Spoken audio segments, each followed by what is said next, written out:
విజయసాయిరెడ్డి షర్మిల రహస్య సమావేశం సంచలనంగా మారింది. లోటస్ పాండ్ లో షర్మిలతో విజయసాయిరెడ్డి భేటీ కావడం, 3 గంటల పాటుగా వారిద్దరి మధ్య చర్చ జరగడం, వారిద్దరు కలిసి లంచ్ చేసినట్టు కూడా బయటికి సమాచారం అందుతోంది. సో ఈ నేపథ్యంలో ఒక్కసారిగా ఈ భేటీ ఏపీ రాజకీయాల్లో హాట్ టాపిక్ గా మారింది. ఏకంగా ఎంతలా అంటే విజయసాయిరెడ్డి కాంగ్రెస్ కండువా కప్పుకోబోతున్నారంతలా ఒక చర్చ అయితే ప్రారంభమైంది. షర్మిలకి అండగా ఉండాలని విజయసాయిరెడ్డి నిర్ణయం తీసుకున్నట్టు తెలుస్తోంది.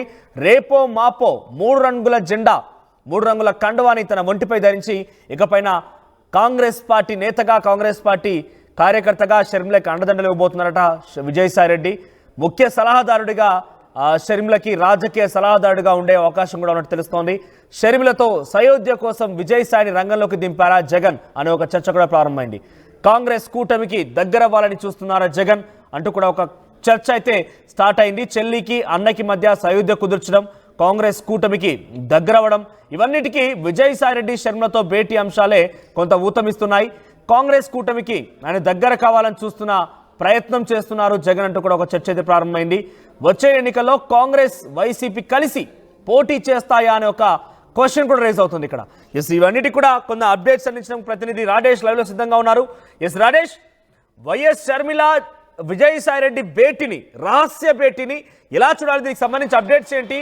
అంటే ఆయన కాంగ్రెస్ పార్టీ కండువా కప్పుకొని కాంగ్రెస్ కార్యకర్తగా, కాంగ్రెస్ నాయకుడిగా పనిచేయబోతున్నారా, లేదంటే జగన్ పంపిన బంటుగా వెళ్ళారా అక్కడికి? జగన్కి షర్మిలకు మధ్య సయోధ్య కుదుర్చడం కోసం వెళ్ళారా, లేదంటే కాంగ్రెస్ వైసీపీ కలవబోతున్నాయి? అప్డేట్స్ ఏంటి? అంటే రకరకాల చర్చలు అయితే వస్తున్నాయి. షర్మిలతో విజయసాయిరెడ్డి భేటీ అవ్వడం వెనుకాల ఖచ్చితంగా రాజకీయ ప్రాధాన్యత ఉంటుంది, రాజకీయ అంశాలే వాళ్ళ మధ్య చర్చకు వచ్చాయనేది మనకు అందుతున్న సమాచారం. ఎందుకంటే ఎంత వ్యక్తిగత కుటుంబ పరంగా సన్నిహితుడైనప్పటికీ రాజకీయంగా విజయసాయిరెడ్డి చాలా కీలకమైన వ్యక్తి. వైసీపీలో అత్యంత కీలకంగా, క్రియాశీలకంగా పనిచేసిన వ్యక్తి. ఢిల్లీలో 10 ఏళ్ల పాటు వైసీపీ తరఫున చక్రం తిప్పిన వ్యక్తి. కాబట్టి ఖచ్చితంగా షర్మిలతో భేటీ అనేది రాజకీయ అంశాలపైన చర్చ జరిగి ఉంటుందనేది మనకంతున్న సమాచారం. ముఖ్యంగా ఆంధ్రప్రదేశ్ రాష్ట్ర కాంగ్రెస్ పార్టీ అధ్యక్షులు ఉన్నటువంటి షర్మిలని విజయసాయిరెడ్డి కలవడం కేవలం వ్యక్తిగతమో లేకపోతే జగన్ ఆస్తుల వ్యవహారమే కాదు, అంతకు మించి రాజకీయ కోణాలు ఉన్నాయి. రాబోయే ఎన్నికలను టార్గెట్ చేసుకుని ఈ మీటింగ్ కూడా జరిగిందని ఒక చర్చ నడుస్తుంది. ముఖ్యంగా విజయసాయిరెడ్డి ఎక్కడ కూడా జగన్ని విభేదించో, జగన్ని సిద్ధాంతాలు నచ్చో, లేకపోతే జగన్ మీద అసంతృప్తి వ్యక్తం చేసి ఆయన వైసీపీ నుండి బయట రాల. ఎక్కడ కూడా జగన్ తీరును తప్పబట్టలేదు. జగన్కి చెప్పే నేను బయటకు వచ్చాను, ఆయన కూడా సానుకూలంగా స్పందించి అంటే ఎలాంటి అభ్యంతరాలు చెప్పలేదంటూ విజయసాయిరెడ్డి చెప్పుకొచ్చిన నేపథ్యంలో ఇప్పుడు సడన్గా షర్మిలతో ఎందుకు భేటీ అవ్వాల్సి వచ్చిందని ఒక చర్చ రాజకీయ వర్గాల్లో జరుగుతుంది. కాంగ్రెస్ పార్టీ కండువాని విజయసాయిరెడ్డి కప్పుకోబోతున్నారా? ఆంధ్రప్రదేశ్లో కాంగ్రెస్ పార్టీని బలోపేతం చేసి 2029 ఎన్నికల నాటికి కాంగ్రెస్ వైసీపీ కలిసి ఇక్కడ పోటీకి వెళ్లాలనుకుంటున్నాయా అనే భావన కూడా, అనే చర్చ కూడా నడుస్తుంది. ఆ వ్యూహంలో భాగంగానే విజయసాయిరెడ్డి షర్మిలతో భేటీ అయ్యారని తెలుస్తుంది. ఒకవేళ విజయసాయిరెడ్డి నిజంగా కాంగ్రెస్ పార్టీ కప్పుకుంటే కనుక ఇక్కడ కాంగ్రెస్ పార్టీకి ఆయన తరపున ఆయన తీసుకొచ్చేటువంటి వ్యక్తులు కానీ, వైసీపీలో ఉన్నటువంటి నేతల్ని కొంతమందిని తీసుకొచ్చి కాంగ్రెస్ పార్టీని బలోపేతం చేసే ఆలోచనలో ఉన్నారా? ఈ కోణంలోనే విజయసాయిరెడ్డి షర్మిలతో భేటీ అయ్యారని ఒక చర్చ నడుస్తుంది. ఎందుకంటే భారతీయ జనతా పార్టీ ఇప్పుడు ఆల్రెడీ టీడీపీ, తెలుగుదేశం, జనసేన పార్టీతో కలిసి ప్రభుత్వాన్ని ఏర్పాటు చేసిన నేపథ్యంలో రాబోయే రోజుల్లో భారతీయ జనతా పార్టీతో సంబంధం లేకుండా కాంగ్రెస్ పార్టీతోనే ముందుకు వెళ్లాలని జగన్ ఆలోచన చేస్తే కనుక అందులో భాగంగానే ఒక దోతలాగా విజయసాయిరెడ్డి షర్మిల వద్దకు పంపించి కుటుంబ పరంగా ఉన్నటువంటి వివాదాలన్నింటి కూడా పరిష్కరించుకుని పూర్తి స్థాయిలో భవిష్యత్తులో, అంటే ఇప్పటికిప్పుడు కాదు కానీ భవిష్యత్తులో 2 పార్టీలు అలయన్స్గా వెళ్ళి ఆంధ్రప్రదేశ్లో ఎన్నికల్ని ఫేస్ చేయాలన్న ఆలోచనతోనే విజయసాయిరెడ్డి షర్మిల వద్దకు వెళ్ళినట్టు తెలుస్తుంది. ఒకవేళ అదే జరిగితే కనుక పరిణామాలు కూడా మారే అవకాశం అయితే కనబడుతుంది. అయితే ఇక్కడ షర్మిల స్టాండ్ ఎలాగుంటుంది? ఒకవేళ విజయసాయిరెడ్డి ఆ ప్రపోజల్ పెట్టినట్లయితే కనుక షర్మిల స్టాండ్ ఎలా ఉంటుంది? ఎందుకంటే ఆమె చూసాము 2029-24 ఎన్నికల ముందు ఆమె ఏ విధంగా జగన్ మీద ఫైర్ అయ్యారో, జగన్ మీద ఎలాంటి విమర్శలు చేశారో మనం చూసాము. వివేకానంద రెడ్డి హత్య కేసుకు సంబంధించినటువంటి విషయంలో కానీ, కడప వెళ్ళి ఆమె మాట్లాడే తీరు కానీ, జగన్ని ఏ విధంగా, జగన్ పైన ఏ విధమైన సంచలన ఆరోపణలు చేసిందో చూసాం. కాబట్టి ఇలాంటి వ్యాఖ్యలు చేసి ఇంత గ్యాప్ వచ్చిన తర్వాత వీళ్ళిద్దరిని కలిపే అవకాశం ఉంటుందా? రాజకీయంగా ఏపీ పాలిటిక్స్ అర్థం చేసుకున్నా కూడా షర్మిలకి జగన్ కి మధ్య ఆస్తి వివాదాలు ఉన్నాయి, రాజకీయ విభేదాలు ఉన్నాయి, వ్యక్తిగతంగా కూడా కుటుంబంలో కొంత కలహాలు ఉన్నాయి, వారిద్దరు కలిసే ప్రసక్తే ఉండకపోవచ్చు. అందుకే ఒక రకంగా జగన్మోహన్ రెడ్డిని మొన్నిటివల ఎన్నికల్లో ఓడగొట్టడానికి షర్మిల వంతు పాత్ర కూడా షర్మిల పోషించారు. సో ఈ నేపథ్యంలో జగన్ షర్మిల కలుస్తారనేది ఒక వంతుగా పక్కన పెడితే వైఎస్ఆర్ కుటుంబానికి సాన్నిహిత్యంగా ఉన్నటువంటి విజయసాయి రెడ్డి జగన్తో కొన్ని రోజుల పాటు రాజకీయంగా తన జీవితాన్ని ప్రారంభించి కొనసాగించారు. ఆ తర్వాత తిరిగి ఇప్పుడు షర్మిలతో సెకండ్ ఇన్నింగ్స్ ప్రారంభించాలని ఒక ఆలోచనలు బహుశా ఉన్నారా? ఒకవేళ కాంగ్రెస్ పార్టీలో చేరాలనుకుంటే కనుక ఎప్పుడు చేరే అవకాశం ఉంది?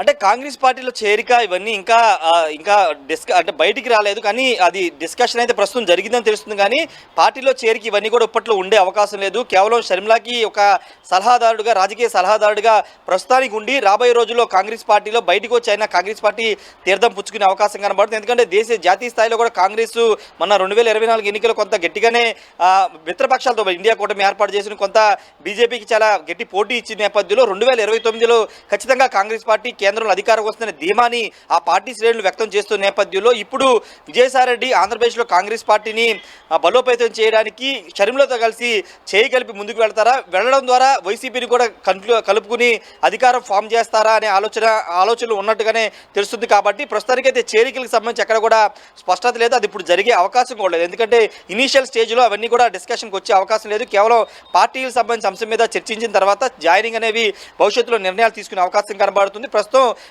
వైఎస్ షర్మిలకి బ్యాక్గ్రౌండ్కి ఒక బలమైన నేత ఎవరు లేరు, ఒక సలహాలు ఇచ్చే వ్యక్తి కానీ రాజకీయంగా సపోర్ట్గా నిలిచే వ్యక్తి ఎవరు లేరు. ఆ స్థానాన్ని భర్తీ చేసే పనిలో విజయసాయిరెడ్డి ఉన్నారు. కాబట్టి ఇప్పుడు షర్మిలతో భేటీ అయ్యి ఇప్పుడు ఫ్యూచర్లో రాజకీయ సలహాదారుడి పాత్ర పోషించినా కూడా ఏకంగా షర్మిల జగన్ పైన కూడా పోటీ చేస్తోంది, జగన్ పైన కూడా వ్యతిరేకంగా మాట్లాడుతుంది. అంటే విజయసాయిరెడ్డి నిన్నటి వరకు కూడా జగన్తో ఉన్న వ్యక్తే ఇప్పుడు షర్మిలతో కలిసి జగన్ పైన జంగసాయి ఉండబోతున్నారా, జగన్కు వ్యతిరేకంగా పోరాడబోతున్నారా? ప్రభుత్వం లేకపోవచ్చు, కానీ పార్టీల పరంగా విభేదాలు అయితే ఉన్నాయి. సో జగన్ పైన కూడా షర్మిలతోని ఎంకరేజ్ చేసి జగన్ మీద వ్యాఖ్యలు చేయించడం కానివ్వండి, పోటీ చేయించడం కానివ్వండి, ఇంకా రకరకాలుగా ప్రయత్నం చేయబోతున్నారా, వ్యతిరేకంగా ఉండబోతున్నారా విజయసాయి రెడ్డి?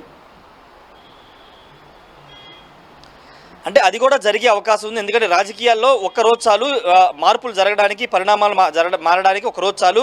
అంటే ఇప్పటి వరకు షర్మిల అటు చంద్రబాబుని, ఇప్పుడు జగన్ కూడా, అంటే 2019 నుంచి 24 మధ్య జగన్ చేసిన పాలన ఇప్పటికి కూడా షర్మిల తప్పుపడుతూ ఉంటారు. పథకాల విషయంలో కానీ ఆయన తప్పుపడుతున్న నేపథ్యంలో ఒకవేళ విజయసాయిరెడ్డి షర్మిలతో కలిసి కాంగ్రెస్ పార్టీలో చేరినా, లేకపోతే సలహాదారుడు కూడా షర్మిల యథావిధిగానే ఇప్పుడు ఏ విధంగా ముందుకు వెళ్తున్నారు అదేవిధంగా జగన్ మీద విమర్శలు చేసే అవకాశం ఉంది. ఒకవేళ విమర్శలు చేయకుండా విజయసాయిరెడ్డి కలిసిన తర్వాత షర్మిల వైఖరిలో మార్పు వస్తే ఖచ్చితంగా అది ప్రజల్లో ఒక రాంగ్ ఇండికేషన్ వెళ్తుంది. కాబట్టి అలాంటి పని చేసే అవకాశం లేదు. కాబట్టి విజయసాయిరెడ్డి షర్మిలతో వెంట నడిచిన జగన్ మీద విమర్శలు ఎక్కడ కూడా తగ్గించే అవకాశం లేదు. అది ఒక స్ట్రాటజీగా ముందుకు వెళ్ళి ఎప్పుడు ఆ స్ట్రాటజీని ఎన్నికల ముందు బయట పెట్టడమో లేకపోతే ఎన్నికల ముందు కలవడం అనే అంశాలు చేసుకుంటారు. కాబట్టి ప్రస్తుతానికైతే విజయసాయిరెడ్డి షర్మిలతో ఉన్నప్పటికీ షర్మిల వైఖరిలో మార్పు ఉండే అవకాశం లేదు. కాంగ్రెస్ పార్టీగా ఆమె జాతీయ స్థాయిలో, ఇటు రాష్ట్రంలో అప్పటి ప్రతిపక్ష నేత జగన్, అంటే 5 ఏళ్ళు ముఖ్యమంత్రి చేసిన జగన్ మీద, ఇప్పుడు ముఖ్యమంత్రిగా చేస్తున్న చంద్రబాబు, పవన్ కళ్యాణ్ మీద ఆమె విమర్శనాస్త్రాలు సంధిస్తున్నారు. ఇకపైన కూడా సంధించే అవకాశం అయితే ఎక్కువగా కనబడుతుంది.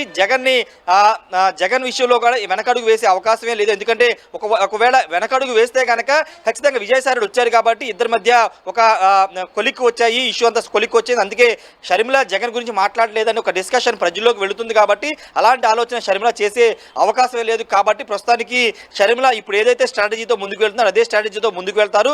అయితే పార్టీని బలోపేతం చేయడం, నాయకులు చేర్చుకోవడం, విజయసాయిరెడ్డి వ్యూహాలు ఏమన్నా వర్కౌట్ చేస్తాయా లేదనేది చూడాల్సిన అవసరం అయితే ఉంది. Manoj, right Rajesh, thank you for the updates. మొత్తం మీద విజయసాయిరెడ్డి ఇకపైన షర్మిలతో రాజకీయ సలహాదారుడిగా ఉండబోతున్నారట.